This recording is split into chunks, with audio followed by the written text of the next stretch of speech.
What's going on, everybody out there? Here's another episode of Chill with Chill.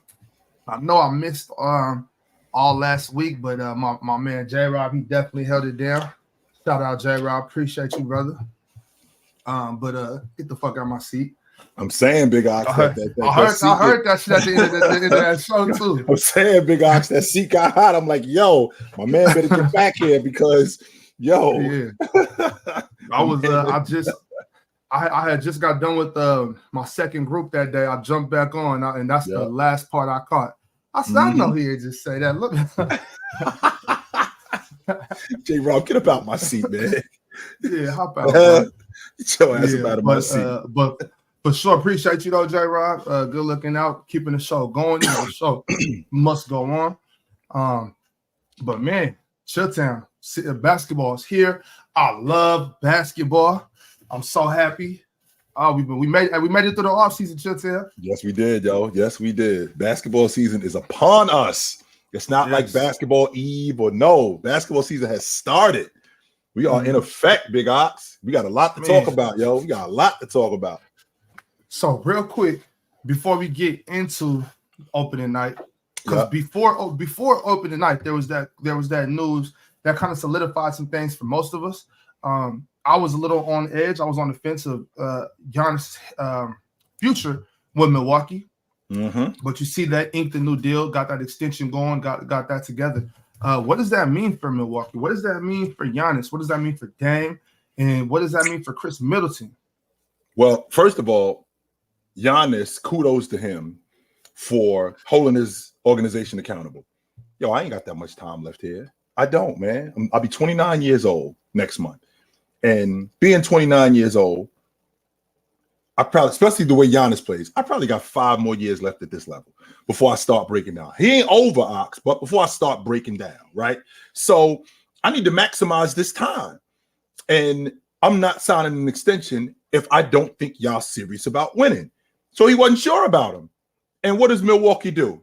Milwaukee shows, yo, we serious about winning. Don't get me wrong, Big Ox. I don't love the fit between him and Dame. I still got to see it work because there are some questions. You got 2 ball dominant guys, and somebody's going to have to play off the basketball. So there's going to be some duties that's going to be relinquished. Not to say that they can't figure it out because you got 2 basketball savants. I think Giannis is very smart. I think Dame is very smart. I just got to see it happen, right? But with that being said, there's still some things that need to get worked out between these two. With what Milwaukee did was they showed Giannis we are serious about winning. And being around you, Big Ox, and talking to you, one thing that I know for a fact about you, when you give your word, you stand on it. So when the Milwaukee Bucks showed Giannis, yo, we serious. We ain't playing games. Giannis said, you know what? These dudes are serious. So because they serious, I'm in. Right. And he's not wasting any time. Essentially what they did, and I think we had this conversation a little while back, Ox, they traded 2 years of Drew Holiday for 4 years of Damian Lillard and 4 years of Giannis because Damian Lillard's got 4. Drew Holiday's already made it clear that after these 2 years, he's out. He's already made that clear. He's done after these 2 years. And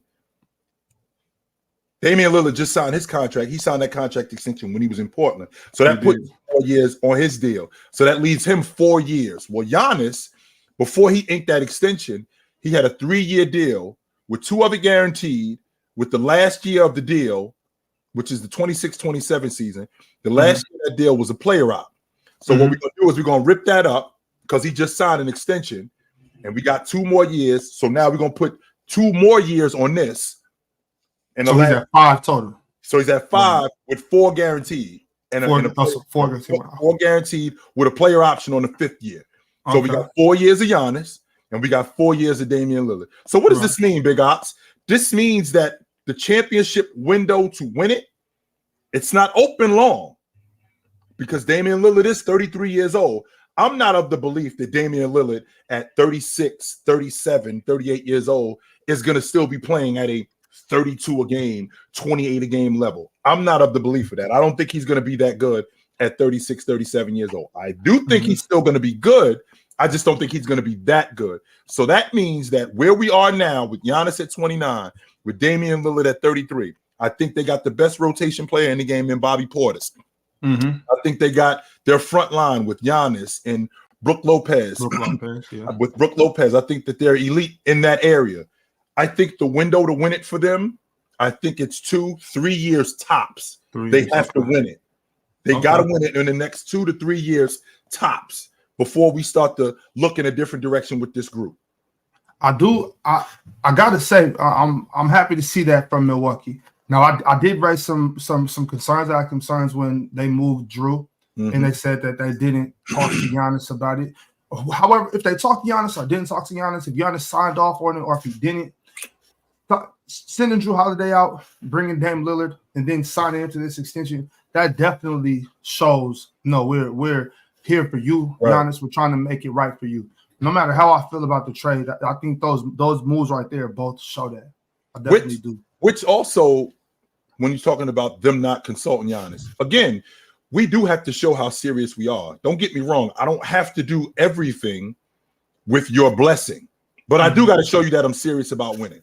So the idea that they didn't consult Giannis, I'm not tripping on that. And the reason why is because Giannis and Drew Holiday, they go back years. So there's a little bit of personal feelings there. So if we tell Drew Holiday, if we tell Giannis, yo, how you feel about us moving Drew Holiday for Damian Lillard? Yo, he might have some reservation about that.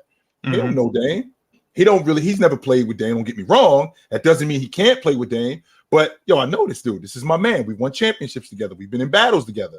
So there might be a little bit of reservation about that. If you let us handle this like the professionals that we are and prove that we are serious, that's something completely different. Completely different. So now when they do that and everybody sees it and goes, yo, he didn't consult them. Well, that doesn't mean that that doesn't mean that they had to consult him on that specific thing right then and there. I don't think that they had to do that. But I do think that they did the right thing in terms of showing Giannis, yo, we serious about winning. Do you think that Giannis is the type he just stays out the way and let if this is your job, I'll let you do your job, I'll get out your way? Do you think Giannis is that type of superstar? No, he does his job and he lets everybody else do theirs. No, Ox, because he already said there's a reason why I'm not signing an extension because I'm not sure what y'all doing around here. If he just came to work and kept quiet, he would have just signed the extension. But no, I'm not sure. I'm not sure you guys are serious around here about winning. Right. I'm not sure that you guys are serious around here about winning. So I got to put you on alert that I'm serious about winning. And if you're not, then maybe this isn't the place for me. Another question, Town, is it possible that Milwaukee takes Brook Lopez and Chris Middleton and gets them out of there to try to get younger? Maybe open that window up a little bit longer? Well, I will say this. The younger part, I don't know how much younger, but I will say that there's a reason why they haven't shown Middleton yet. And I think Middleton played in one preseason game. I think it was the last preseason game he's played in. He didn't really play too much in 5-on-5, if he played at all in in training camp, because I think this injury was a lot worse than I think this injury was a lot worse, and he wasn't responding quickly enough. So I think that they want to trot him out there when they're ready to, and when he's ready to give them the best opportunity to get something for him, right? So when they get something for him, it could be something significant. They're not going to bring him out there and he's just good. No, we're going to put him out there when he's ready, when he looks sharp. So now it's time to call up, let's go check Toronto's temperature and see how they feel about OG. Let's go check. Let's check the New York Knicks temperature. Let's see how they feel about RJ Barrett. Stuff like that, because we can't put him out there. We can't put him on the forefront right now when he's not as sharp as he could possibly be, because we want to maximize him, not just from his effort. Hero. Absolutely, we want to maximize him because we want to see the most that we can get from him, and if we can do that, we'll be straight. Now, as far as them getting younger, I don't know how much younger they could get with a guy like Brook Lopez on the trade block. Right. Even with even with moving off of Middleton and Brook Lopez, you would have to go to a contender, right?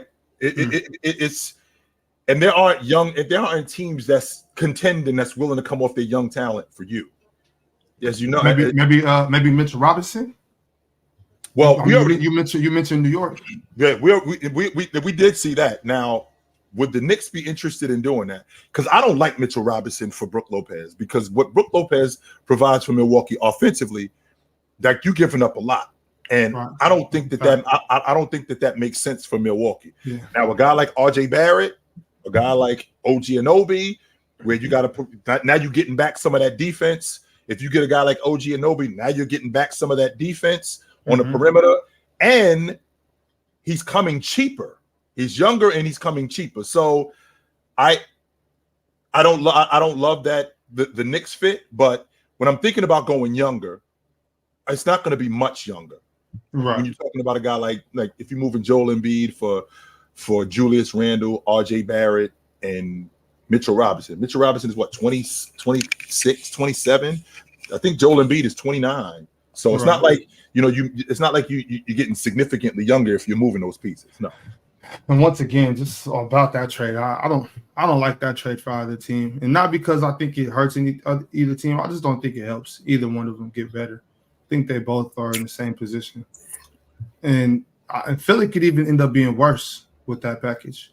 Well, that's the idea, Big Ox. If you're moving off of Joel Embiid, it's clear that the process is over. Right. So what are they going to restart another process? Or are they going to trade off Joel Embiid and tank again? So let's make sure we're clear. If you're moving off of Joel Embiid, Ben Simmons is already gone, right? Right. The entire process with the big kid from Duke, that didn't work. The big kid from Kentucky, that didn't work. Jaleel. Right. New Orleans. The big kid from Kentucky, that didn't work. So now you get Joel Embiid in the fold, who didn't play for 2 years. And now he actually plays, and he's an MVP caliber player, playing at the top of the league. Now you're moving off of him. You're not bringing in anything that's going to make you significantly better. Like Julius Randle and RJ Barrett don't make you significantly better. So what you're essentially doing with those two guys is you're biding your time. That's all you're doing with those guys is you biding your time. And you're essentially admitting that, the process is over. We tried it. This is what we tried it with. We got to start over. Right. Well, we got a couple super chats. Early in the show, we got one from a pimp named Slickback. Chill. Book is 26 and becoming a superstar. He had his young crew coming into his prime. Him, Bridges, and Ayton went to the finals together. Patience paid off for Denver. Suns now have a smaller window. I think the window is extremely small for them because you figure how many more if you seen KD yesterday and me and Big Ox are at odds about this because Big Ox thinks that they running through the West. I think that KD has lost a step. I don't think that he's as sharp as he used to be. I think the skill set is still there, but I don't think he's as sharp as he used to be. He's still on the books for 3. I think he's on the books for 3 more seasons. I don't think he's gonna hold up 3 more years. I don't think he's going to hold up 3 more years. With that being said, him, Book, and Bradley Beal, the money gets a little trickier when you're moving forward, right? The money gets a little trickier when you're moving forward. I think with KD in this unit, and don't get me wrong, Big Ox, you made a really good point earlier about Devin Booker being the ball handler that he is and being the facilitator that he is. I think that that's legit. Right. I think that this window for them, for the Suns, I think it's right now. I don't think it's like what Milwaukee's is. I don't think it's what Denver's is. I don't think it's what any of those teams is. I think Phoenix has this year to win it. Right. I definitely agree with you on the fact that KD is slowed down. He's not the same player. I just don't believe that the Suns need him to be the same player he once was. I think they can still win with this version of Kevin Durant. If we're gonna get KD, and again, I'm on no level am I saying that KD is a role player. On no level am I saying that. No. I'm not saying that at all. But what I am saying though is, if he's not as sharp offensively, where he can't score like he did last year, but if he could do the other stuff, where he's rebounding at a high level. He could give you 10, 12 rebounds, and he can almost be a double-double guy. I'll take that. Yeah. I'll have if I could get a 20 and 10 Kevin Durant as opposed to a 28, I don't know, 7 and 6 Kevin Durant, who's not really that efficient. I'll take a 20 and 10 KD every day. Yeah. I think KD can for sure average 8, 9 boards, play a little help defense, catch and shoot. Yeah. And even more so, even as important, be a decoy. You know what I'm saying? Like when KD's on the floor, you have to pay attention to him. Would he be willing to do that though, Big Ox? Would he be willing to take a lesser role? That's the question. I think so. I just never seen KD as a selfish superstar. I think KD's lack of selfishness actually hurt him in OKC. I think KD is just a baller. I've always respected Kevin Durant's game as far as that. I don't think he gets in the way. I think he showed that when he went to the Warriors. I didn't agree with the move, but I mean, I got to say, he could have went over there and wrecked the whole thing, just trying to be, the guy. But he just went over there and played basketball. I think if we see KD slowing down, KD feels himself slowing down. He got to know his book show, and even next to book is B-Rad, is Brad's show. Right. Like KD got to. I think if KD's moving without the ball, not like Rip Hamilton or Steph Curry, but if he's coming off of pin downs off the weak side, the defense has to take notice of that. Somebody has to check that. So that makes it harder to double team D-Book. That makes it hard to drop down on that roll. You the roll when Nurkic got that late bucket. Yeah, you can't. Who can stay down on that roll with KD's popping up on this weak side? Nobody. So when I look at it that way, this KD's dangerous regardless, and that's how I look at it. But I definitely agree with you. He's slowing down. Yes, and it's noticeable. It's noticeable. I just want to make sure that I'm clear that the skill set is still there. He's still nice with the pill. He can still knock down an open shot. It's just he looks slower, and that's because he's older, and he's got miles on him, and he's got. I think what are we in year 17 now? I think I think we in year 17 now. So I think the stuff that he did, he showed up in 2007. So I think he showed up in 2007. So the stuff that he did 5-6 years ago, he shouldn't have to do that, right? He shouldn't have to do that today, considering the crew he on. I'm on a crew with a 26-year-old Devin Booker and a 29-year-old Bradley Beal. I shouldn't have to average 30 a game. I should not have to do that if I'm on this crew. Same way I feel about James. The same way I feel about James. He's in year 21. I shouldn't have to do that. There's no reason why I should have to do that considering the unit I'm on. So I'm looking at KD, even if he does do the other things, I think that makes them so much better when you're talking about a guy who rebounds more, who defends more, and who's great in transition, where he's a stop and pop guy, where we still run sets and things like that for him, because don't get me wrong, KD can still score with the best of them. He can still do that. I just don't don't think that it's necessary for him to be 28, 29 a game. I don't think it's necessary for him to be that. Yeah, I can't wait to see how it looks with Bradley Beal too, because although Eric Gordon's inefficient, but I like Eric Gordon for the threat he is. But if you have Bradley Beal in that position taking some of those shots, I think the game's a little more out of reach than it was. Here's the question though, Big Ox, because when I think about Bradley Beal is a baller.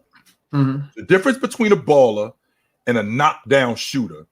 Bradley Beal has never really been a knockdown shooter. He was a streaky shooter. He could shoot the basketball. When I think about a knockdown shooter, I think Klay Thompson. I think Kyle Korver.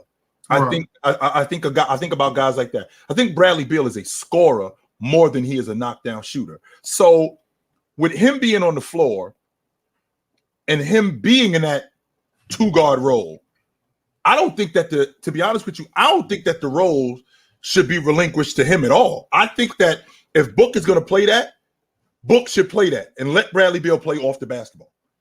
Let Bradley Beal play off the basketball and let Book facilitate for him. Let Book, it's the same thing with KD. Let Book do all of that stuff for those guys, right? Let Book do all of that stuff for those guys. And in the process of him doing that for those guys, he'll get his offense also. And he'll get his buckets too. Mm. I think that's the plan. At least I hope so. I liked what I saw last night. Before we do get into too much further into all the games recapping, let's hear from some of the fellas in the back real quick. Yep. Let me get Devion, what's up, bro? Yo, what's up, how y'all doing? What up? All right, so I got two things for y'all today, man. Yep. Two for chill. So one, I know you said you got the Thunder as a bona fide playoff team, right? I do. I'm about to name you at least 7 teams who I think is better than them, all right? And you tell me at least 6 of them that's better, all right? Warriors, Lakers, Denver, Kings, Clippers, what am I missing? Timberwolves, I'm missing Suns, right there, Suns. Okay, so those 7 teams. Now, 7. This one right here, the Clippers. Why do you love the Clippers?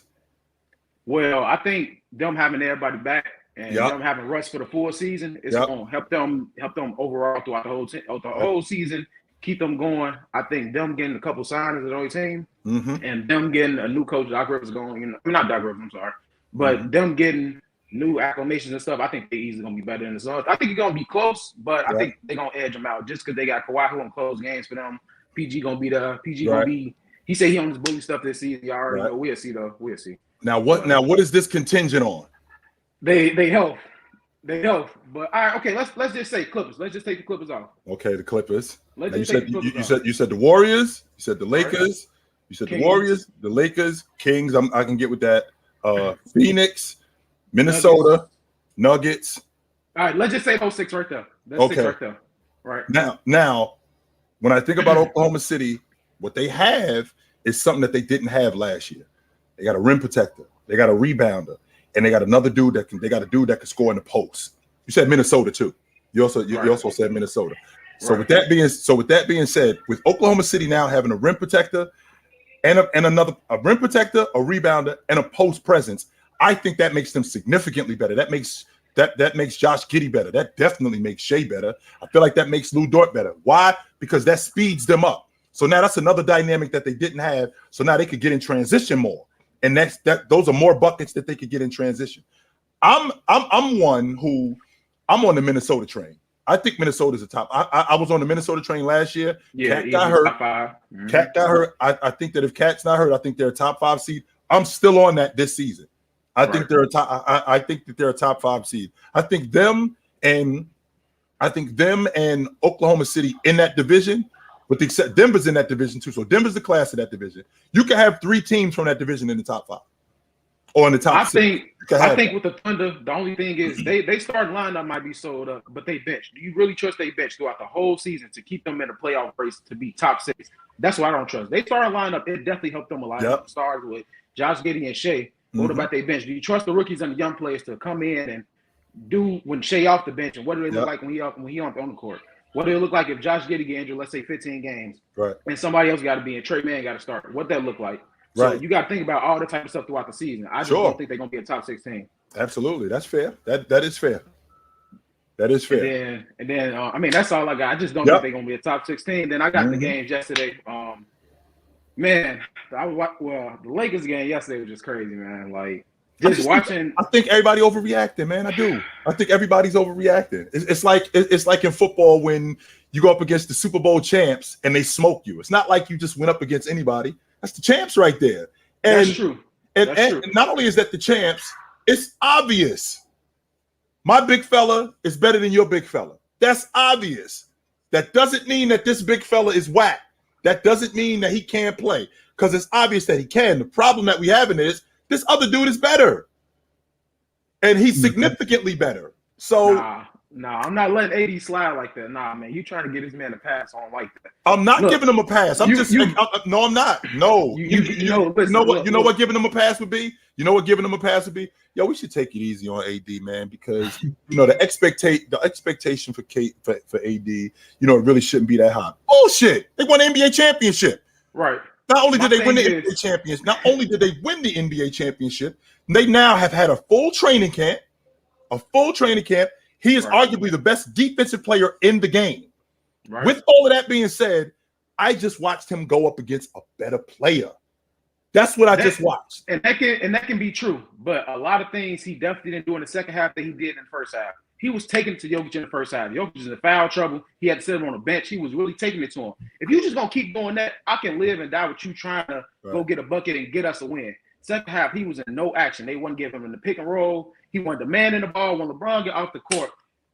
Man, I'm just looking like, bro, if he got to be off the court and the team just don't know how to play basketball, it's the same thing as last year.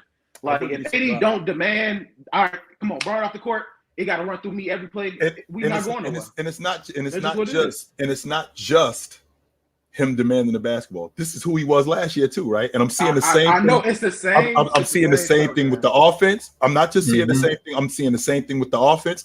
I'm seeing the same thing with him. Now, this is the same dude, which, like tomorrow against Phoenix, he might go 30 and 20. He is, and that's what I'm about to be mad about. And that's what making me the. But you can't though. You know why you can't? Because I can. No. You know why? Because I didn't. For your life. Because I didn't go up against. I went up against a better player. Like I said, but I said this to Big Ox early. Big Ox, I could be tough and get whooped by a tougher guy. That does not mean I'm soft. I just got beat up by a dude that's tougher than me. And I get that, but that's all. I done seen over the time him coming to the Lakers all these years. When it comes Jokic, Giannis, I understand they're the top bigs in the league, but he can't fold almost every time against them. Like I just can't stand for it. Davion, I think Davion, I think that shows right there. If it happens every time, then he's just not on that level, bro. But hey, I appreciate you pulling up, man. We're gonna keep it moving. Enjoy another night of basketball, man. Yes, sir. Let's see. Basketball is in effect. All right, brother. Good to talk to you. No doubt. I'm juiced about this basketball season. I just think, damn, Big Ox. I think that we gotta. I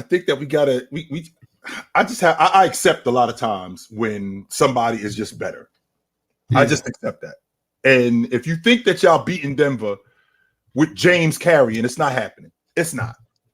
As good as James is, it's not happening. It's just not. Just like as good as Phoenix is in terms of a talent, they not winning with KD carrying. He shouldn't have to do that. Well, that's what I was saying earlier. I meant to say because you said James shouldn't have to do this for his team, and KD shouldn't have to do it for his team. Right. KD got a better team. There's a difference between more talent, Big Ox, and a better team. I think they got both. I think they got more talent. I'm not sure about the better team part. I think the jury's still out on that. Yeah, I'm just not. I'm not sold on those guys on the Lakers. I'm not sold on them yet. Mm-hmm. I got to see. Austin Reeves. I'm sold on Austin Reeves. I'm sold on Anthony Davis, but I think Bradley Beal and Devin Booker are better than those two. So. I'm sold on the Lakers not being better than Denver. Everybody else we can talk about. Yeah. They not better than them. No matter anything else, the rest of the crews in the Western Conference, we could talk about that. Denver, I don't think that's a conversation. They not better than them. They not. Right. Another super chat from NLF. OG, I told you earlier in the OS that book coming on a different type of timing. My dark horse for MVP. We just need 23, 25 from KD, and we'll be all right. I don't know if that's ridiculous, man. I don't. Man. I don't know if that's. I don't really know if that's ridiculous. That I mean, he was. Didn't he finish third?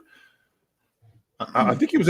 Was it 2 years ago? He finished in the top 5 in league MVP votes. Devin Booker did. It was either the year they went to the NBA Finals. It was either the year they went to the NBA Finals or the year after that he finished. I think he finished top 5 in league MVP votes. So I don't think it's ridiculous that Devin Booker would be in the league MVP conversation. I don't think that's ridiculous. No, he should be. I'm pretty sure he will be. Mm-hmm. If the Suns are as good as I think they're going to be, he definitely should be. Got one from Bob. If I trade not me. I would never send a super chat. Me myself personally talking about Joel Embiid, but if I trade Embiid, I want a package similar to the KG package, if not better. Embiid is 29 and is an MVP. I want young players in a haul of picks. So, if I'm not mistaken, if you're moving off Embiid, how old is Mitchell Robinson? Mitchell Robinson, who is one of the best, I guess, big defenders in the game. I mean, I still think that they made a mistake passing on Mark Williams, but that's neither here nor there. That's another conversation for another day. But he's 24. So Mitchell Robinson is 24. RJ Barrett is 20. I think he's 25. Something like that. I think RJ Barrett is 25. Yeah. And Julius Randle, who is 28. RJ might still be like 24. You know what? Now that I'm thinking about it, I don't even think he's that old.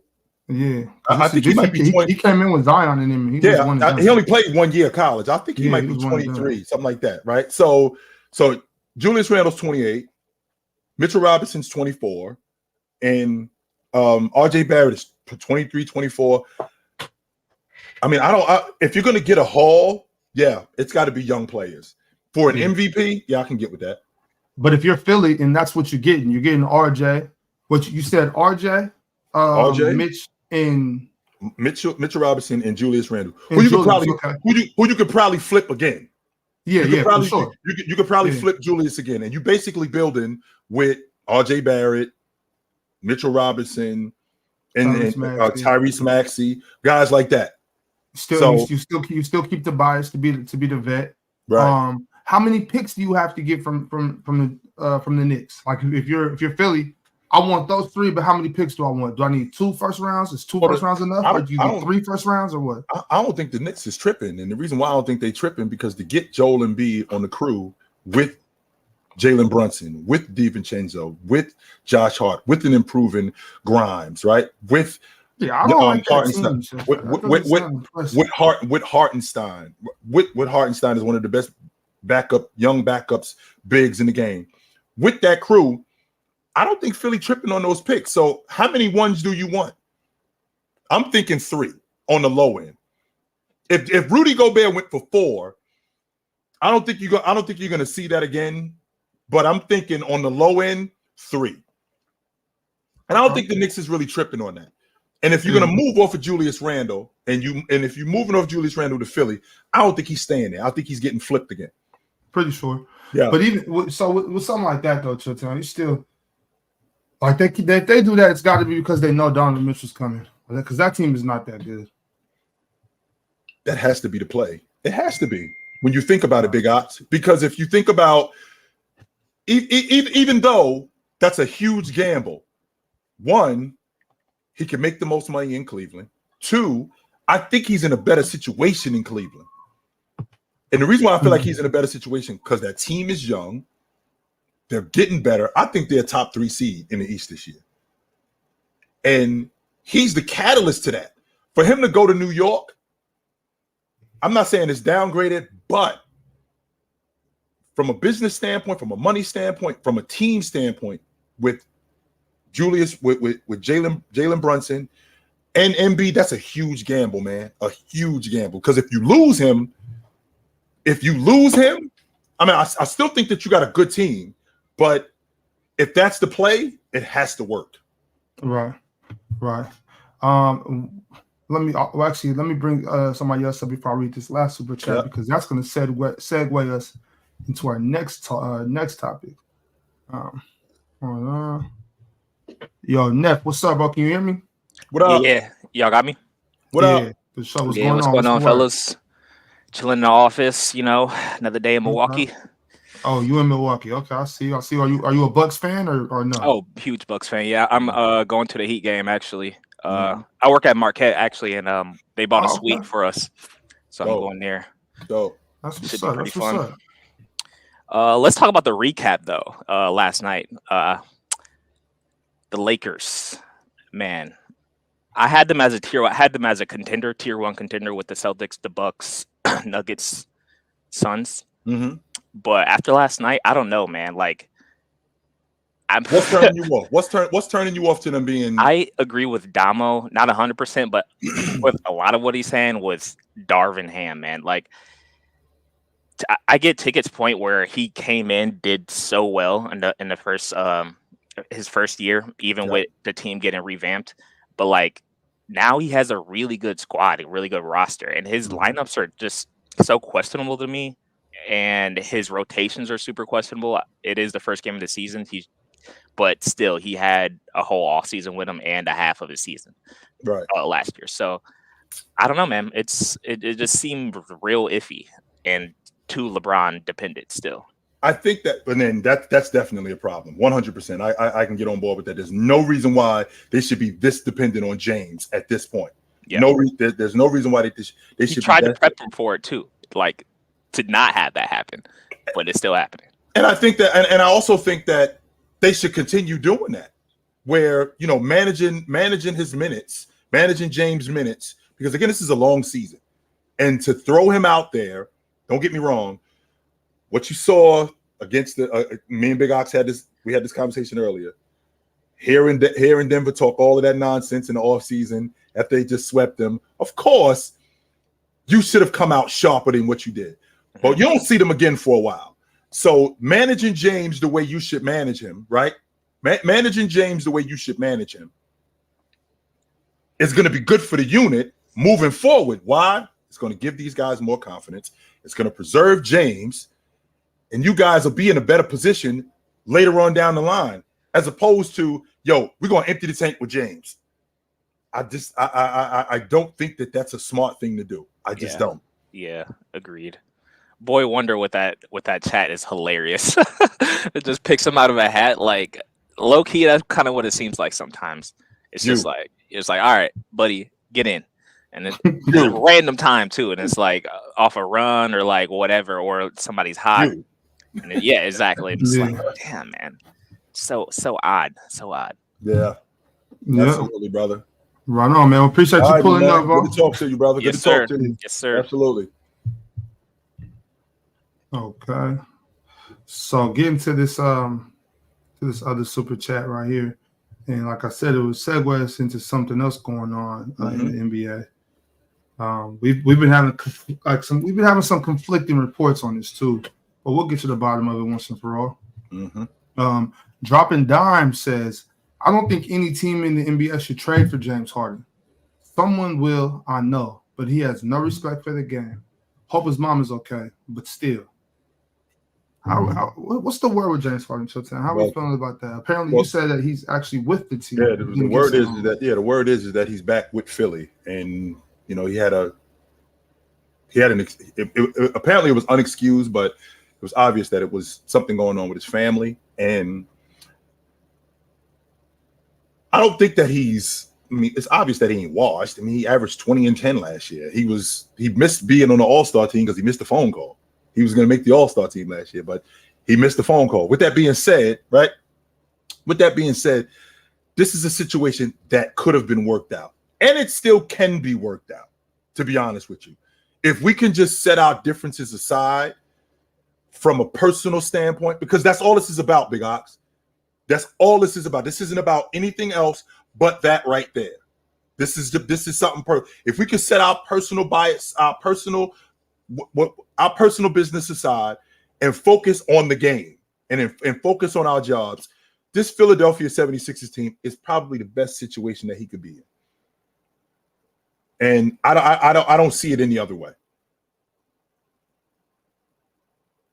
Okay. Well, that's that for James Harden. I don't know what's going on up there. It's been so crazy, getting so much conflicting stuff. Who knows? Let me see though. Leave Diggy, what up? What up? I'm gonna make this real simple this year, man. Now that after all the disrespect that I took this entire offseason from Bobby, from all of these other chumps and these other teams, on all the other 29 teams, man, I'm making it real simple this year, bro. Like when it come to this right here, I'm the nigga to call, bro. 5'10" and 3/4, and I'm bigger than all of y'all. And I'm gonna make sure that this season, man, like listen, all the other 29 teams, we're gonna do this shit like the Royal Rumble. You know, that match where you take some sorry ass and you throw them over the top rope. We're gonna throw 29 other teams over the top rope. And that includes you too, Bobby, bro, because I took disrespect from you, and I took disrespect from SB, and I took disrespect from everybody else. And I mean it. No. Don't even try to do nothing. Don't even try to raise your hand. I'm done with it. No. I'm coming in here swinging. This is what y'all wanted. Y'all didn't get that on the episode. I had a whole bunch of people hitting me up talking about, yo, Leaf, man, you ain't get down on the episode. Well, guess what? I'm getting down now. Now that the season is here, I'm getting down now. And I believe firmly in this. I'm letting you know I believe firmly in this year. Y'all ain't never going to see it coming. None of y'all. I don't give a damn about the Celtics. I damn sure don't give a damn about the Lakers and all these other teams. When it comes to this right here, y'all going to recognize my city going to stand up just like me. Your city stand up. You know what, Leaf? It's about time you stood up for Brooklyn. About time, Leaf. You know what? It's about time, Leaf, Diggy. I've been waiting for you to stand up for your squad. And I'm gonna stand on 5 on the left and 5 on the right. That means 10. And when it comes to this right here, bro, best believe all y'all gonna lay down this year. And I mean it. All of y'all. Every last one of y'all. I don't give a damn if it's SB. I don't give a damn if it's a cat that's Cleveland. Nobody.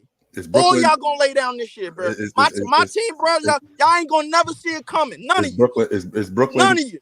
So Brooklyn gonna make some noise this year. You damn right. We gonna make more than noise. We're gonna make noise and we're gonna stomp on asses all year long. You better believe it, Chilltown, bro. I promise you. I listen. I'm on record that Ben Simmons looks like the all-league Ben Simmons, the all-league defender Ben Simmons. He looks like he wants to play basketball more than anything. He looked like that dude. And I still want to move Mikal Bridges to the 2 and have him and Ben Simmons in the backcourt. I'm loving that. And to have y'all as a defensive team. And I got laughed at when I said Ben Simmons at the 1, Mikal Bridges at the 2, Cam Johnson at the 3. No, not Cam Johnson. Nope. The big guy. Yeah, Cam Johnson at the 3. Royce O'Neal at the 4, and Nick Claxton at the 5. And I'm thinking to myself, I think you meant Dorian Finney-Smith will probably be at the 4, but and with that 5, can I see can I get a glimpse of possibly the 2004 Detroit Pistons? Possibly, because defensively you're not going to lack anywhere on within those 5. But the lineup that we most likely going to run is probably going to be Dinwiddie instead of DFS, because Dinwiddie plays great off of the ball and off of Ben Simmons. When he's not the primary ball handler, that's when he's at his best. When he's the secondary guy, we seen that in Dallas when he was playing off of Luka. So the thing is, that works a lot more for us. What I'm really excited about this year is our bench. Now you got energy like Dennis Smith Jr. And coming off the bench with Cam Thomas helping him in the backcourt, and we got Lonnie Walker for a spear, and then we got Royce O'Neal. I think Day'Ron Sharpe is coming along. We might start Harry Giles. Harry Giles might get some of the minutes too, but I'm real excited about Clowney, and obviously Royce O'Neal got the best hands on our team. I think defensively, bro, like a lot of people were sleeping on what he did in Utah, bro, but he got the best hands on our team and probably the best hands on our bench. But all around, I'm thinking about your crew. When I say the 2004 Pistons, I'm thinking about a crew that's defensive oriented. We don't really got a lot of buckets, but we're gonna win a lot of games predicated on us defending.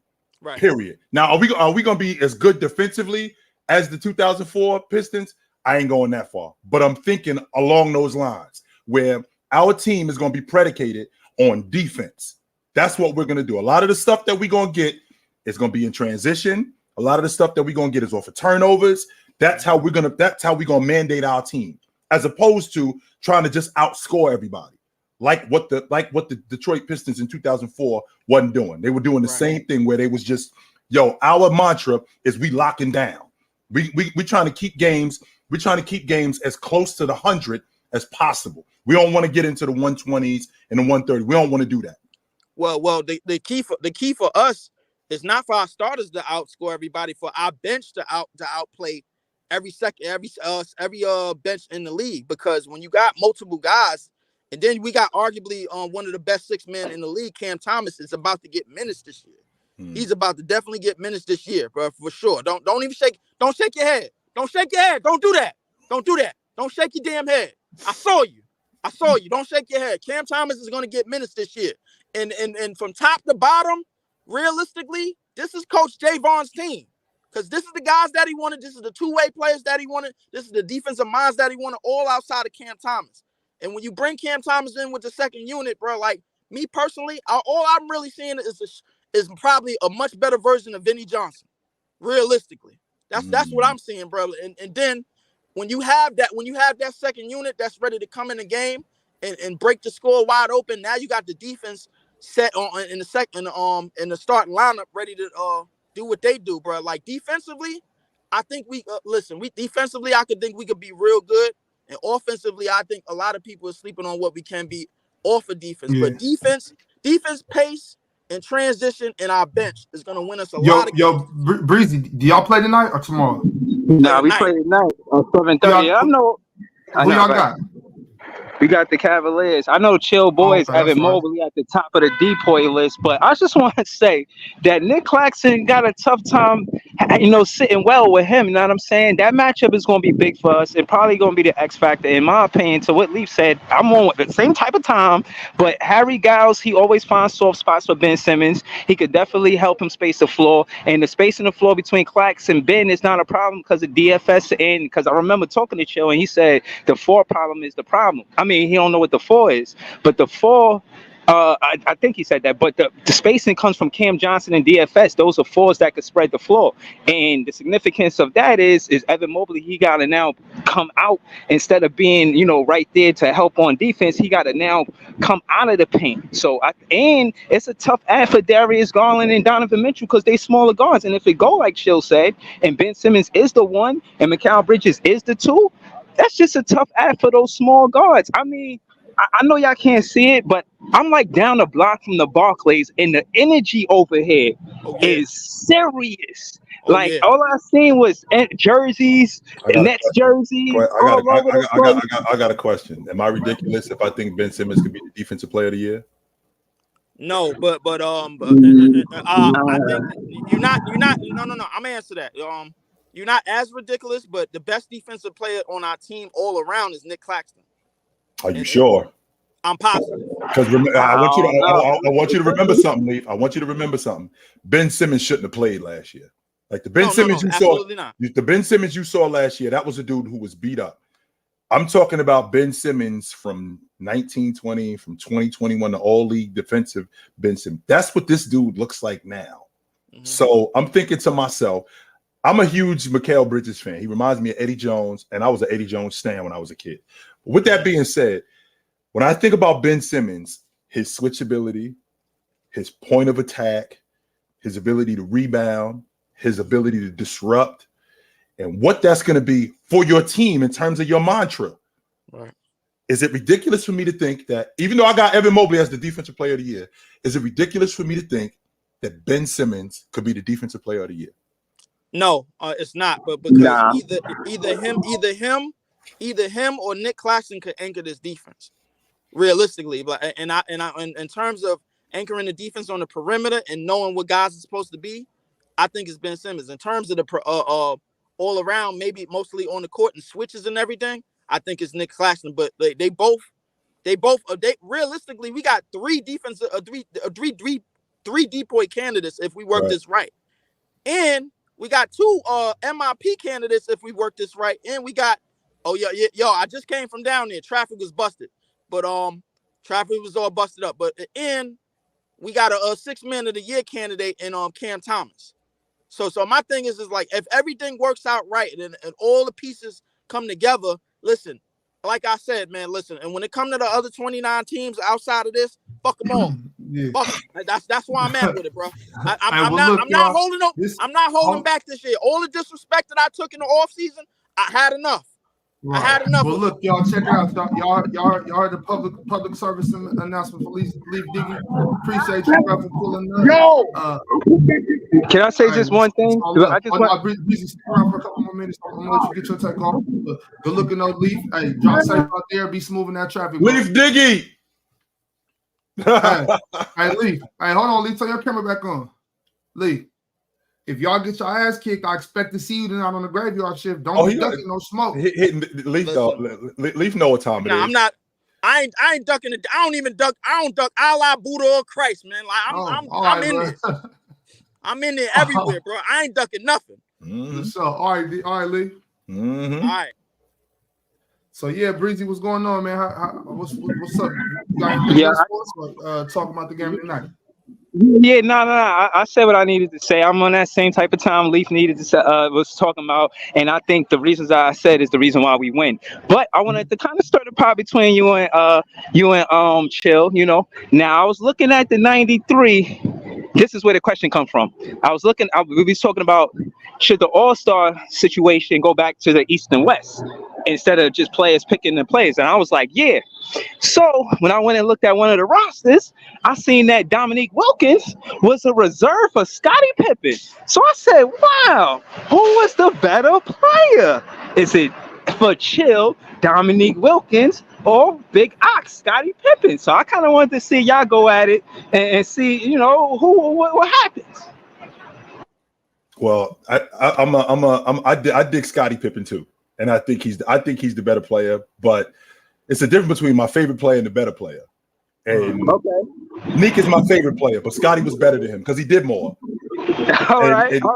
Scottie was better than him because he did more. He wasn't the bucket getter that Dominique Wilkins was. Nah, he wasn't the bucket getter that Nick was, but he was a better defender than Nick.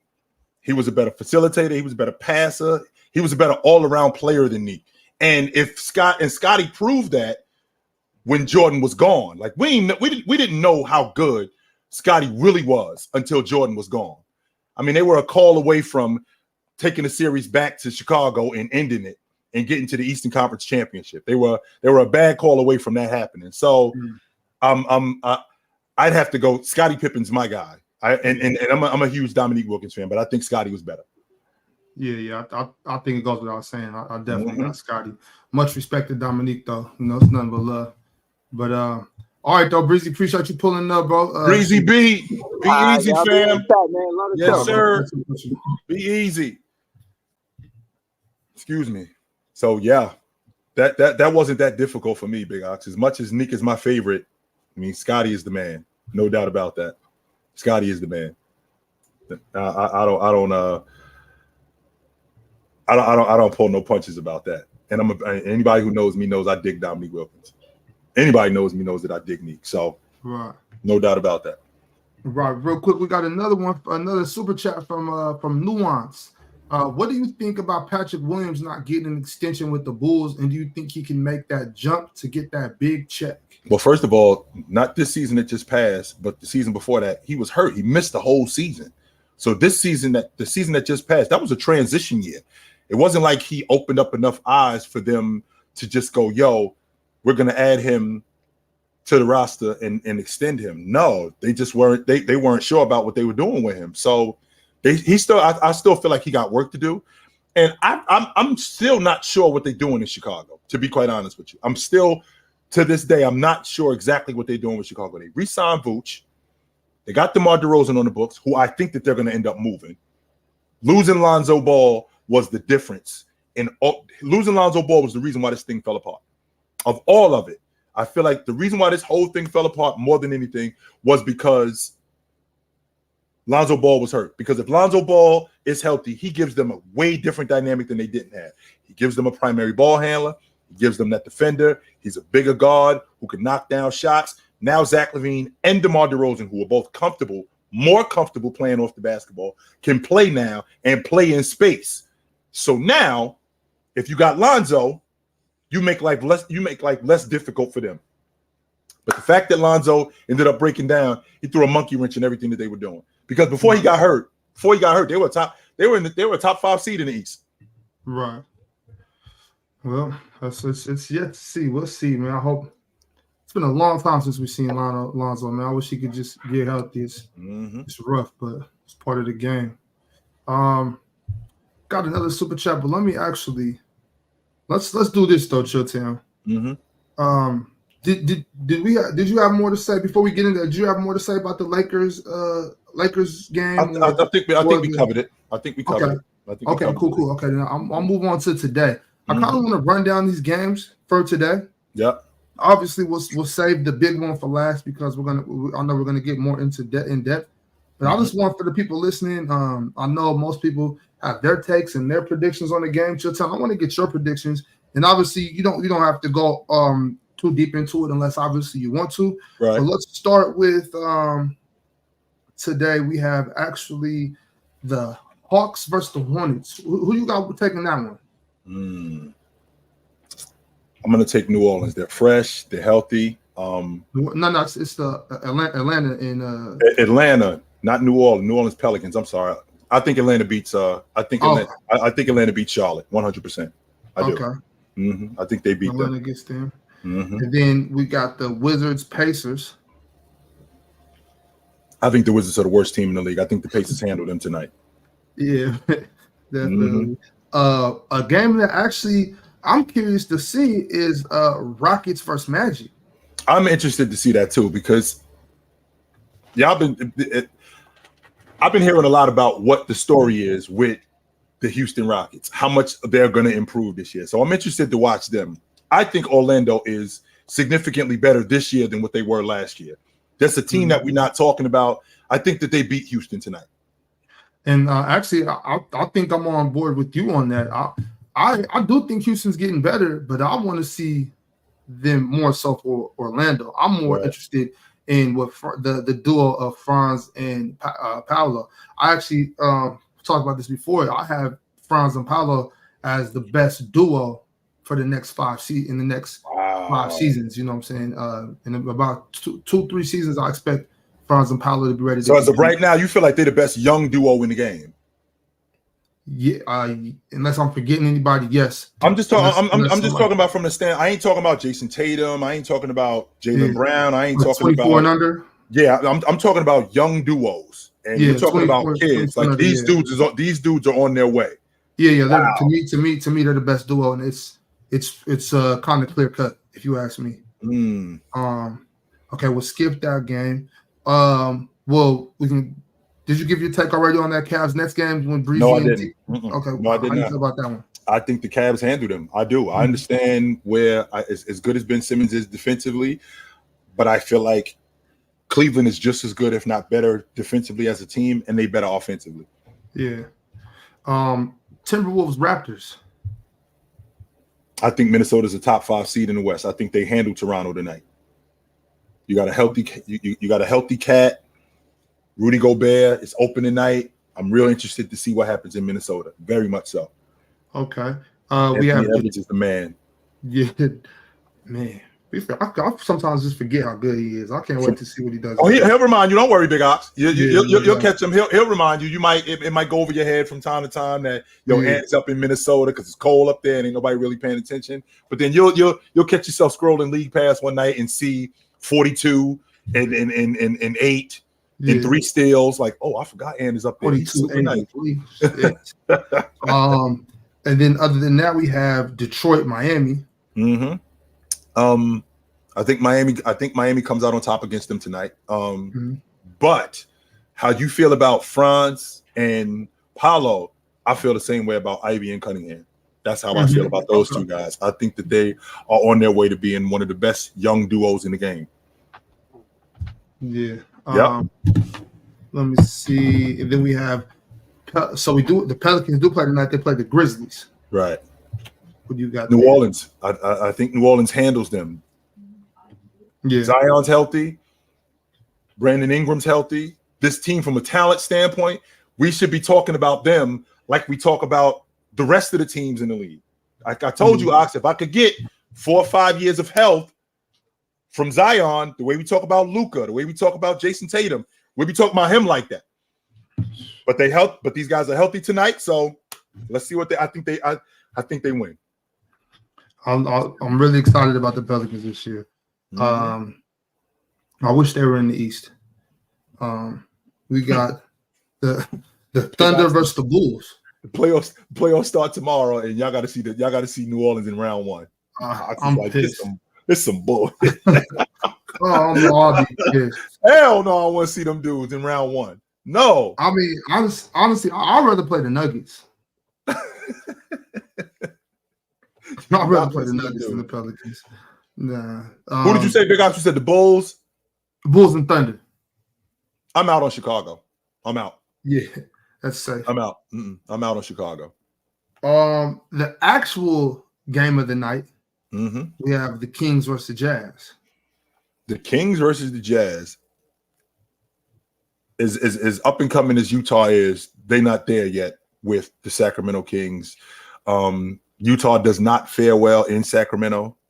They're not very good there. No, we're out there. Oh, it's in Salt Lake City. Mm-hmm. I still think y'all handle them, though. Yeah. I do. I still think y'all handle them. Okay. I think I'm getting a little echo from you, Chilton. Hold on. Let me get to the bottom of that real quick. Hold on. Give me a second. Okay. I apologize. It's all good. While you do that, I'm about to shoot this link back out again. I don't hear it right now. How about now? No, it's good. Okay, we're good then. Okay, then we have Spurs versus Mavericks. Dallas. I'll take Dallas tonight in that game. Yeah. And then the Trailblazers for the last game of the night, the Trailblazers take on the Clippers. Even though I'm out on the Clippers, I think that this is I don't think this is a watershed year for the Blazers. I just don't think that they're going to be very good this year. I think DeAndre Ayton is going to be the man, and I think he's going to do some things, but I'm taking the Clippers tonight. Yeah.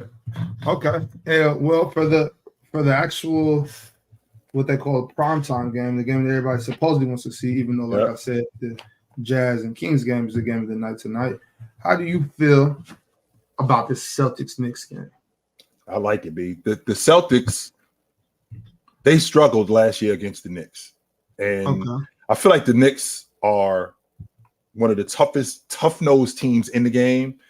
But I feel like Boston's gotten better. And I think they're the NBA champs this year. I think that real quick, Chiton, I do want to stop you right there. You say you believe Boston got better. Mm-hmm. You said you believe Boston got better. I do. Liam McLean wants to know, what is the opinion on Jason Tatum if he doesn't improve this year? Well, the question isn't if he doesn't improve. He's improved every year. And we're going into year, 7? So how much – I mean, he's improved every year that he's been in the league. So him improving more, I think it's just a matter of him now putting together that season where he solidifies himself as a top 5 player in the game. There is no opinion on him getting better as a player. It just needs to just be more consistent. I mean, he was consistent last year.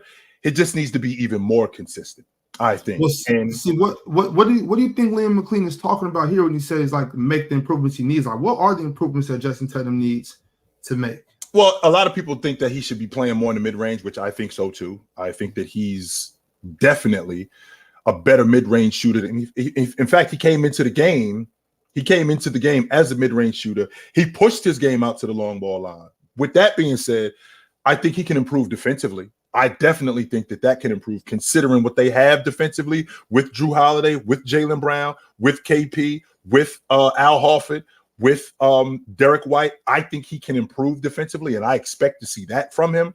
But from an offensive standpoint, the thing that I'm concerned with more than anything is him playing in the mid-range. I ain't concerned with him at the rim. I think that he could get off the long ball line. I don't like him on the long ball line as much. I think that his game, the improvements in his game they're glaring. He's become a better ball handler since he came into the game. He's become a better scorer. He's become a better defensive player. So, and that's all translated to the Celtics' success. Of the 29 teams in the league, Big Ox, which is kind of crazy to me because how many people would take a 25-year-old whose team's been in the NBA championship, whose team's been in the conference championship, 4 times in the last 6 years? How many guys would take that today over their team? Like Toronto would take that, I'm sure. Brooklyn would take that. How many teams would take that? Most of them. Right. So, yeah. Okay. So back to tonight's game. Right. You got the Celtics easy. I don't have them easy. Big Ox, no. I said the Knicks have improved, and I like what the Knicks have done in terms of improvement. But I think the Celtics have gotten better. I think they've gotten significantly better in certain areas. I think in their post scoring they've gotten better. I feel like they've gotten better at the point guard with moving off of Marcus Smart and bringing in Drew Holiday. I think that and the Knicks always played them tough. The Knicks beat them twice in the 3 times that they played them last year. I think Julius Randle averaging something like 29 a game, shooting almost 50% and almost 40% on the long ball against them. But I think that tonight, I think that Boston handles them. It's going to be a 2-possession game when we get late into the game, but I think that the Celtics pull away late. Cowboy Bob, how do you feel about how y'all that? doing? Bizzo, what up? Nothing, just chilling. You're talking about my Knicks, so thank you for bringing me in. Yep. I really believe, to be honest with you, I think that your boy Tatum, and I'm probably gonna get jumped by all my Knicks fans for bigging up Boston, but Tatum, I think, is gonna be, all he has to do is just slow down a little bit and let the game come to him, and he'll be fine. Don't be so quick to come down and shoot, and just let people see him take his time. But to be honest with you, I'm worried about Quickley. Quickley, last time we met Boston, I think it was in March, he dropped 38, and Tatum dropped 40. So for me, with us not re-signing him in the beginning of this season and trying to lock him down now, I think he's gonna ball. So for Boston, good luck, man. Because Quickley, I think he's gonna try to go out and get another 30 piece like he did last time. But I dig your guard rotation. I dig Quigley. I dig Grimes. I dig DiVincenzo. I dig McBride. Josh Hart. I dig McBride. I think you had, with the exception, I just had this conversation with Ox maybe yesterday or maybe late last week. With the exception of JaVale McGee, I think Hartenstein might be the best backup 5 in the game. And here's another. I was gonna say, and Al Horford might be out, so we're gonna be putting a lot more pressure with Randall and the fact that they're gonna have Porzingis on Mitchell. Right. I value Mitchell because of the rebounding, but if with Mitchell, all I want Mitchell to do is to continue his energy, but I want him to do tip backs. He's good on the offensive boards. Right. Don't kick it back out. Go right back up and get that foul and move up on your free throws. He do that. I think he's good because he's already averaging like 9 points. He makes he's 56% from the free throw line. If he were to bring that up to 70, maybe 72, that's an improvement. And I would value that. That's just making 1 or 2 more free throws. But I really value my team. And by the way, that trade with Embiid, that's the dumbest thing in the world. You ain't trying to hear that? You don't want that big? You don't want that? Hell no, man. It's been 20 years since we've proven ourselves to go deep into the playoffs, and it's been 50 years since we've been in the actual championship. So for me, we basically won the NBA championship. Yeah, and that's been like over 50 years. I won NBA championship and like 2 Eastern Conference Finals. So for me, it's like I don't value that because we spent all this time losing. We now have a young team where everybody's under the age of 28. 28 is Randall. Everybody else is 25 or 24. So for the most part, we actually rebuilt our team to be better. We give Embiid that chance. Now all of a sudden, first of all, Sixers offense ain't going to be the same because the coach runs the system through his best team. That's what Mars said, and I agree with him. But not even just that. All those assets we're giving up, plus they're already asking for 5 to 6 picks because he's an MVP, and we're giving up Randall, Mitchell, and they want RJ and maybe a Grimes or a Sims. That's too much. You're giving up 4 or 5 key plays. And then how is that going to work with how they're running? The process failed when y'all got rid of Ben Simmons. I think the Knicks are going to win tonight by, I'm going to say 6 points, but it's going to be a dogfight. Even though I'm glad Al Horford isn't there, his 3-pointers might not work. I mean, the fact it's a game-time decision. His 3-point affect us, the way he's able to play defense and the way he's able to control that first team. If he's not in the game, we got it, man. It's gonna be interesting. Yeah, it's gonna be interesting. And I got one more point, and then y'all guys can let somebody else in here. Go ahead, Do you guys think that Quickley is better than Poole? Emmanuel Quickley better than Jordan Poole? Yep. Is that a conversation? Yes. Everybody's gonna go off of the fact that Quickley was the second sixth man of the year. But if you really look at how Quickley's been playing the last 3 months of the season, he moved up from his average of 16 points to 22 points. He was doing really well, but then got hurt because of freaking Bam. So for me, and he's fighting for a contract this year. If he gets a starting spot, I think his first year as a starter will be better than Poole this year. He a bucket getter, I will say that, and he's instant energy coming off the bench. Defense. I love him more as a rotation guard than I like. I feel the same way about Tyler Hero. I don't think Tyler Hero's a starter. I think Tyler Hero is I think Tyler Hero's career could be like a Ginobili type if he were to fall into a rotation player. I don't think he's that good as a starter. I don't think he's nearly good. And I feel the same way about Quickley. Quickley coming off the bench, because he could play starter minutes. It doesn't matter if he came in the game in the first quarter. If he's playing 25, 30 minutes a night, I think that he could be I think that he could be something like what we're seeing from great rotation players quickly. Like how Brunson came to us after being a backup for Dallas. I think that's how Quickley's going to be, but I think he has a higher ceiling because he's able to change his game defensively, offensively, and he can average around 20 points. With that as a guard, that's tough. You got a guard that's going to give you 20 points, maybe like 7 or 8 assists, and then play defense. That's rare. Right. All right, guys, man. Thank you. All right, yo. Yep. Yeah, have a good one. Go New York, go New York, go. Yeah. All right, B.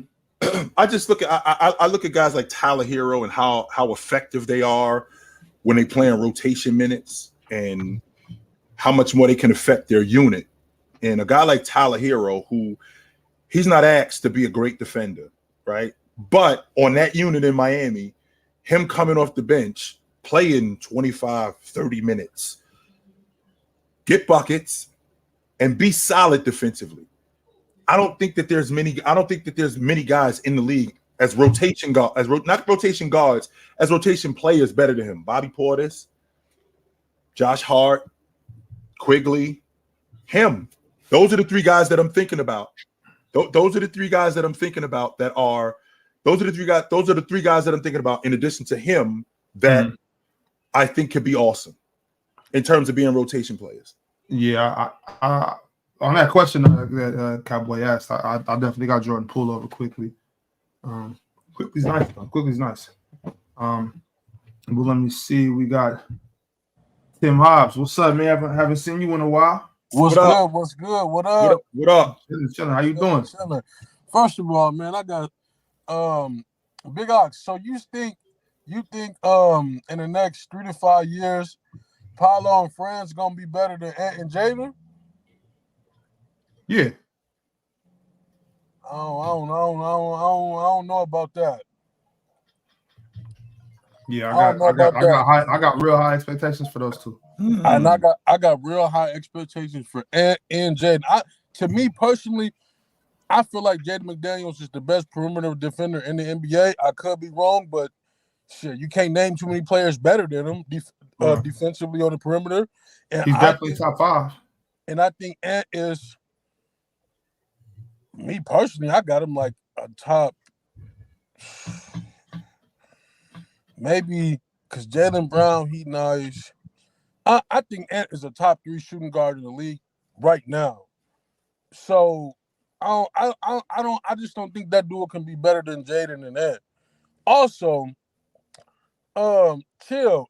So I feel like Naz Reid, I don't never hear y'all give him a lot of credit, like as being one of the best 5 big men off the bench and as one of the best rotation players in the NBA. Well, because there's other rotation players that I think about. Don't get me wrong. I think that Naz Reid is one of the best rotation players, 100%. But I mean, when I think about I think Bobby Portis is the best rotation player in the game.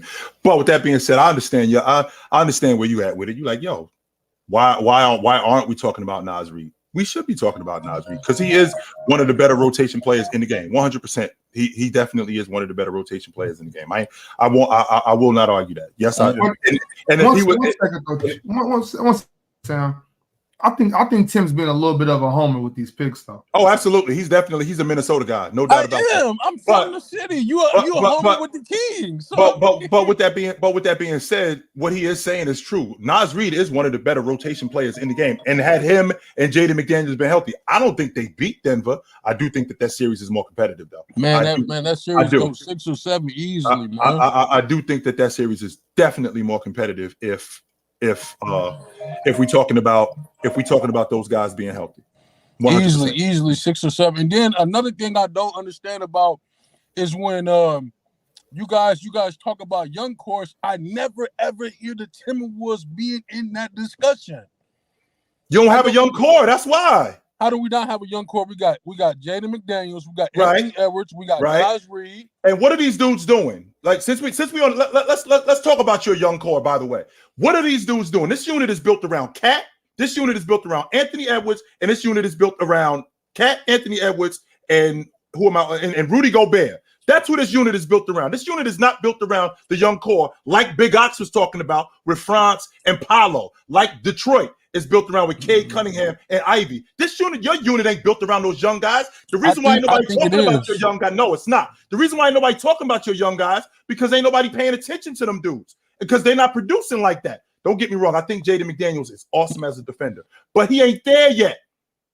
I think he's awesome as a defender. Naz Reid, if he's not there yet, why are we talking about Minnesota? There's a reason why we talking about Shea the way we talk about him. There's a reason why you talk about Cleveland the way y'all talk about him. There's a reason why people don't talk about Minnesota, your young core in particular, because you're at the bottom of the playoff picture in the Western Conference.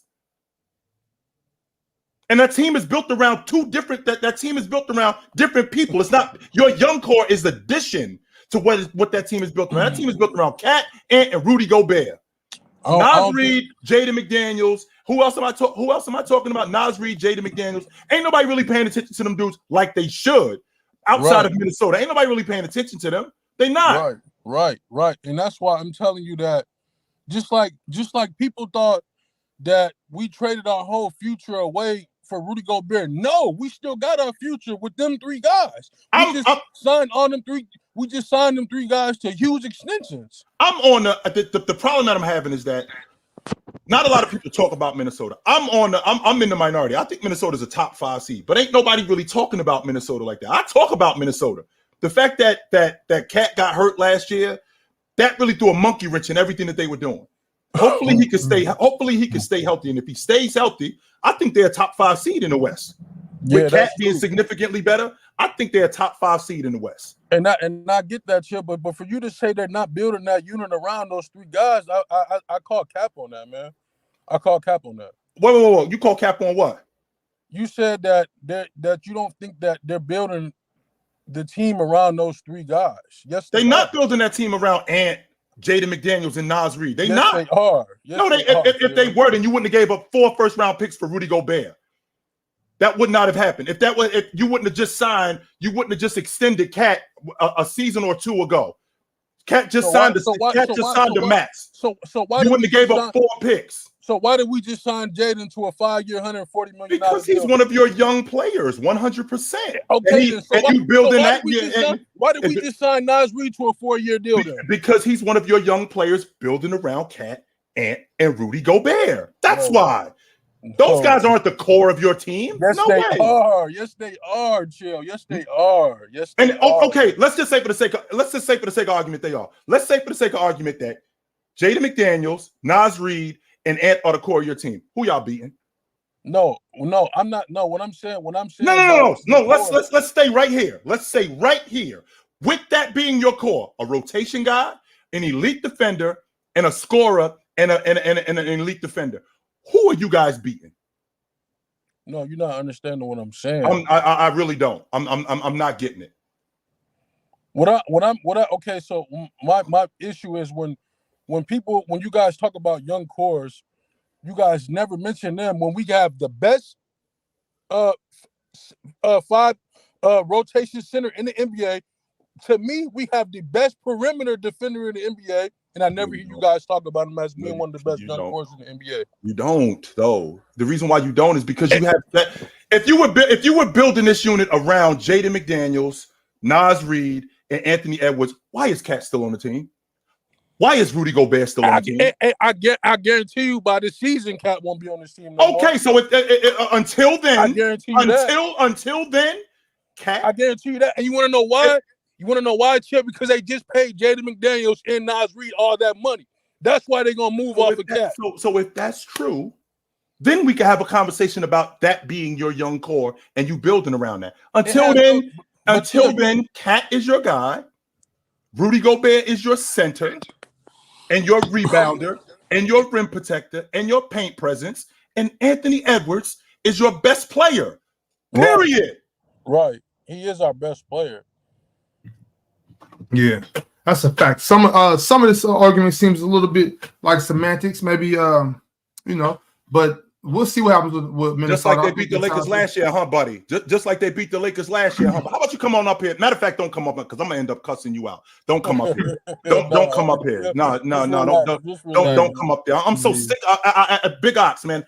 when we have our conversations, this dude, I really have such a difficult time having conversations with people with this dude here, man. I really do, yo. I don't want this dude around me. I don't want to talk to this dude. I don't want this dude around me. He talks about me about being a cop. Meanwhile, he's a thug. He's a street dude. He don't talk basketball. All he does is talk about me. And if I'm not saying this, and I'm not being on the side of this. I'm being honest. If you ever see me, my man, it's on sight.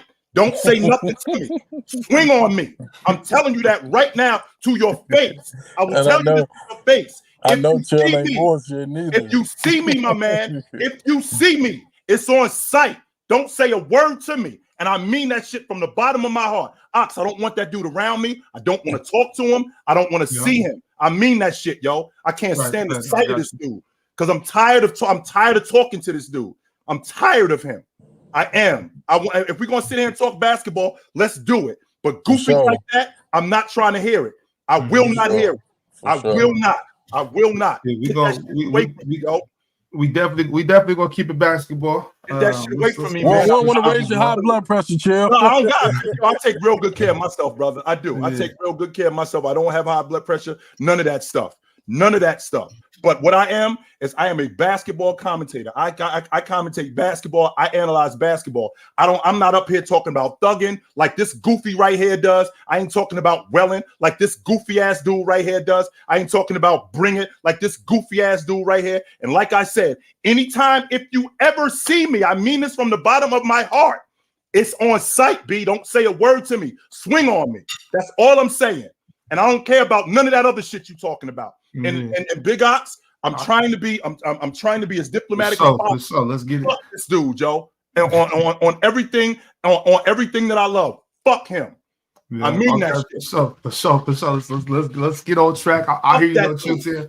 We got you, but Tim, I appreciate you pulling up, bro. Hopefully see you again soon. We'll be back here on Wednesday. All right, bro. Chill. Hey, good luck with Minnesota too, because me and Chilton are both big on Minnesota. Bro. I am. I got them as a top 5 seed. I'm just pulling Uncle Chill's chain, man. I know he. No, we got to talk about it. We have to talk about it. Yeah, for sure. We do. Sure, we got to talk about it, yo.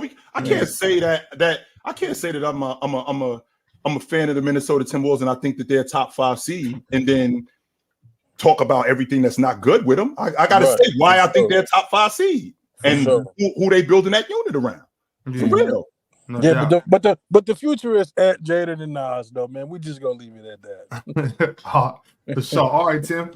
All right. Yeah. So we got a few more guys in the back. We don't got too much time left on the show, so I'm gonna let them up together. Let's do it. Nick, Skate. Oh, my bad, bro. We got Nick, got football, Sebastian. We got the whole crew here. What up? What's good? Real quick, I wanted to let off.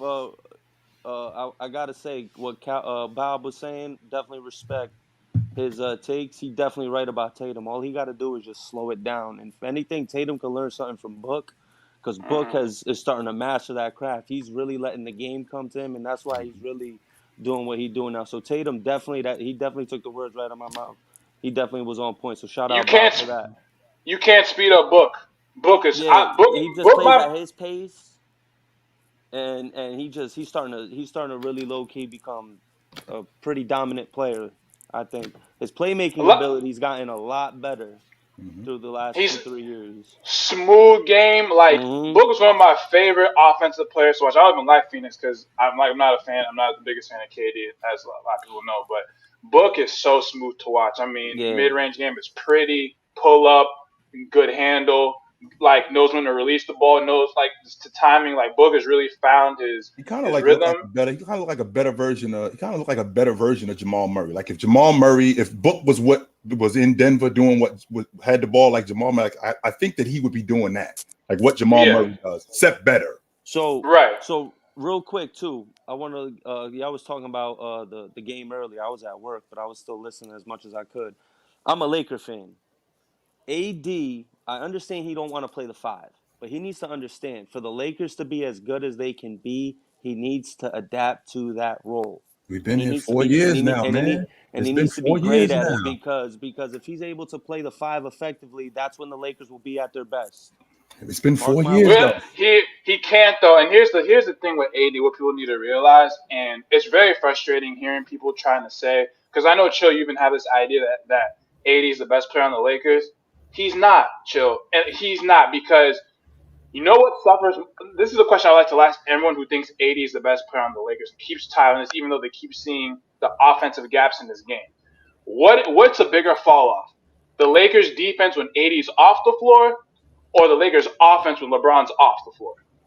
Well, that was obvious last night. That was obvious last night that James off the floor, that their offense suffered. 100%. Their offense suffered. And the thing is, this has been a thing for me for the last 2 years that I've seen, and everyone keeps saying, no, AD's offense from 2020 is gone.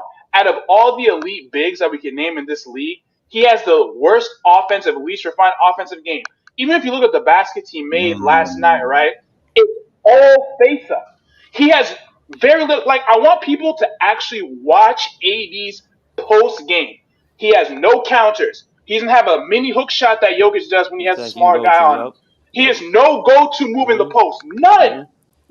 Like, he people just shoots cannot. a pretty fadeaway. You know, I don't know about that. I mean, I did see him jump hook. I did see him jump hook, spin jump hook, Joker. I did see him catch the ball on the block and spin and go to the bucket with the weak hand. I did see that.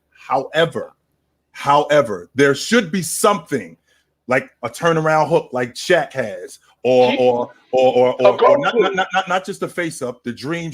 He should have something that, this is my money. When I get on the block, I can go to this whenever, and you can't stop it. You can't. And there's nothing like you watch Embiid, and it's night in. Like, Embiid is so nasty on the block. Like, you can't. He has counters. He got a better jump shot. He has up. Like, when I watch AD's offensive game, unless he's playing someone he has a clear physical advantage over, he looks worse. Xavier, people forget, even in that Memphis series, right? Xavier Tillman was bodying this dude, getting 18 rebounds in a game. That's the other thing that I have a problem with AD, right? Bro, it's AD not just how many rebounds in the first half last night? One. He got his first rebound. One. Oh yeah. He had one. He had his first rebound with 4 minutes left in the first half. 3 minutes and 20 seconds was when he pulled down his first ball, and it actually came to him. Yeah, and the thing is, in game one in the series, right? In game one of the Denver series, you know what I complained about the most? It wasn't necessarily how this offensive game. What bugged me? It's the rebounding.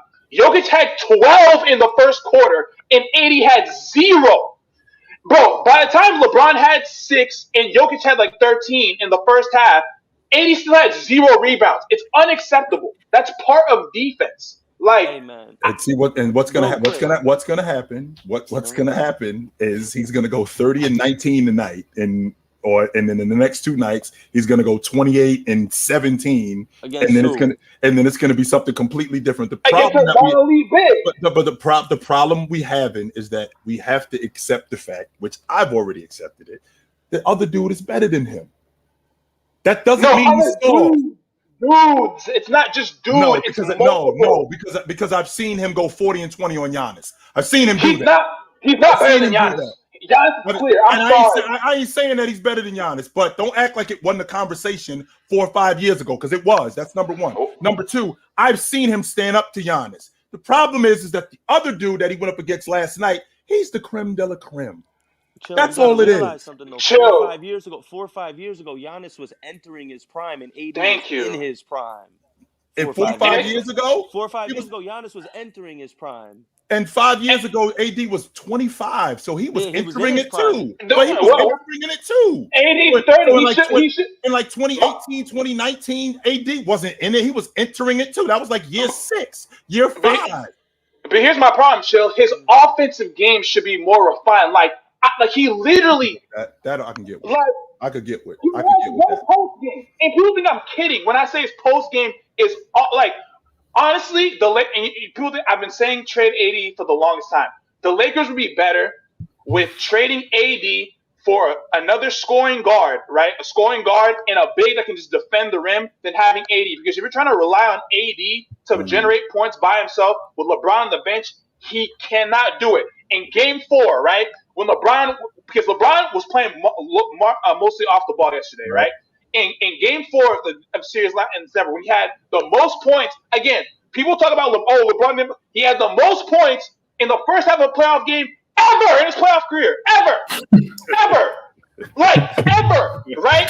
In the first 5 minutes of the second half of that game, they made it a thing to feed AD because LeBron had already gone off. They had a 15-point lead. Can you explain to me what happened when they tried to feed AD for the first 5 minutes of that third quarter? What happened? The lead disappeared. He had 3 turnovers and was like 0 for 6. AD's offensive game is not good enough for the Lakers to win a chip if they go through Denver. I'm trying to tell y'all. He is the worst offensive elite big in the NBA. He's the worst one. Worse than Cat? Every time, yes. Worse than Bam? Are you? Worse than Bam? Bam is kind of the same realm as AD, but he's definitely worse than Embiid. He's definitely worse than Cat offensively. Well, he's definitely worse than AD. Bam, AD can't shoot AD either. is and Bam, not Bam. I'm sorry, and not Joker. Embiid is another one who he'll put 35 and 20 on. He'll do that to him too, and I've seen that with him. The problem is the other big guy that he saw last night. That's the problem. Embiid, but the thing is, Embiid will give you. The thing is, I know a man from Embiid. I know what I'm going to get from me. Embiid is a better shooter, better post. What's the all-time record for most triple doubles all time again? Because Jokic might catch that. Nah, I mean, he needs like 81, like 90 more to catch Russ. I think he needs one more to pass to get into the top 5. But Russ is at 198. Yeah. Russ is at 198. He's at 198. 198. He's gonna pass. But he needs one more. He needs one more to catch up to Jason Kidd and LeBron, and then he's Magic in him, and then Oscar, then Magic, then Russ. But he got a ways to go. But fellas, we have reached that hour and a half mark. Appreciate y'all pulling up. I hear the suits. Catch us on Wednesday, y'all. Suits are calling. Have a good one. All right, fellas. Here the suits calling. Sure. They telling us to chill out. They get to sending text messages and throw. I'm trying to ignore them, but when it's time to go, it's time to go. Hey, I'm happy. Nick pulled up. Football came through, brought that energy late in the show. We needed that. But yeah, man, we got an action-packed day today. Actually, the first game starts in 27 minutes. It's about to go down. Basketball season. Yes. I love basketball. In a fact, I love basketball. In a fact. I love me some basketball. I'm so happy that it's back. Yes, sir. Bro. Absolutely. And Chilltown, it's like a holiday. It's like a holiday for 9 months now. Yeah, man, enjoy those games. Y'all take care of yourself. Love yourself. Chilltown. Drink some water. Put on the suit. Don't drink and drive. Call your mother. Right, till then, take it light, but take it. All right, y'all. We'll catch up with y'all.